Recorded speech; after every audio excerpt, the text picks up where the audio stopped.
സ്ത്രീ സാന്നിധ്യം കൊണ്ട് ശ്രദ്ധേയമാണ് 29ാമത് കേരള രാജ്യാന്തര ചലച്ചിത്രമേള. ചലച്ചിത്രമേളയുടെ ചരിത്രത്തിലാദ്യമായാണ് 4 വനിതാ സംവിധായകർ ഒരു വേദിയിൽ ഒത്തുകൂടുന്നത്.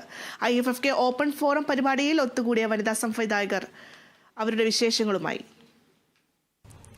29ാമത് കേരള രാജ്യാന്തര ചലച്ചിത്രമേളയുടെ 5ാം ദിനത്തിൽ ഓപ്പൺ ഫോറം വേദിയിൽ ചരിത്രത്തിലാദ്യമായി 4 വനിതാ സംവിധായകർ ഒന്നിച്ചെത്തുന്നു. ഒരിക്കലും ഒരു പത്രവാർത്ത കാണുകയുണ്ടായി. ഒരു നാട്ടിൻപുറത്ത് ഒരു നാട്ടിൽ ഒരു പശുവായി ഒരു മധ്യവയസ്കൻ സെക്സ് ചെയ്തു എന്നൊരു വാർത്ത കണ്ടു. അപ്പം ഇത്തരം കാര്യങ്ങൾ നമ്മുടെ ചുറ്റുപാടും നടക്കുന്നുണ്ടോ എന്നൊരു ചിന്തയിൽ ഈ ഒരു കണ്ടൻ്റാണ് ഞാൻ ഫസ്റ്റ് എൻ്റെ ടീമിൻ്റെ മുന്നിൽ വെച്ചത്. അപ്പോൾ അവരും പല ഇൻസിഡൻറ്റുകൾ, സമാനമായ ഇൻസിഡൻറ്റുകൾ, ന്യൂസുകൾ ഒക്കെ സംസാരിക്കുകയുണ്ടായി. അപ്പോൾ അതിൽ നിന്നുമാണ് ഈ ഒരു കഥയുടെ ആശയം രൂപപ്പെട്ടിട്ടുള്ളത്.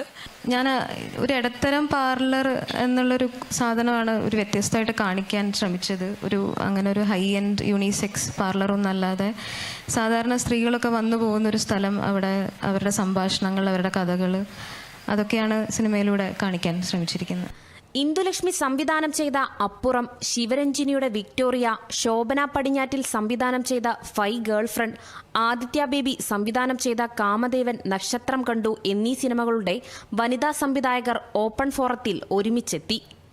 സിനിമാറ്റിക് എന്നുള്ളതിനേക്കാൾ കൂടുതൽ ഈ കഥ പറയുമ്പോൾ ഏറ്റവും സത്യസന്ധമായി ഞാൻ കണ്ട കാഴ്ചകൾ, കേട്ട കാര്യങ്ങൾ, അനുഭവിച്ച കാര്യങ്ങൾ, ഇതൊക്കെ കൂടെ ചേർത്ത് വെച്ചിട്ട് ആ ഒരു വൈകാരികമായിട്ടുള്ളൊരു ചിത്രം പൂർത്തിയാക്കുക എന്നുള്ളൊരു ദൗത്യമായിരുന്നു.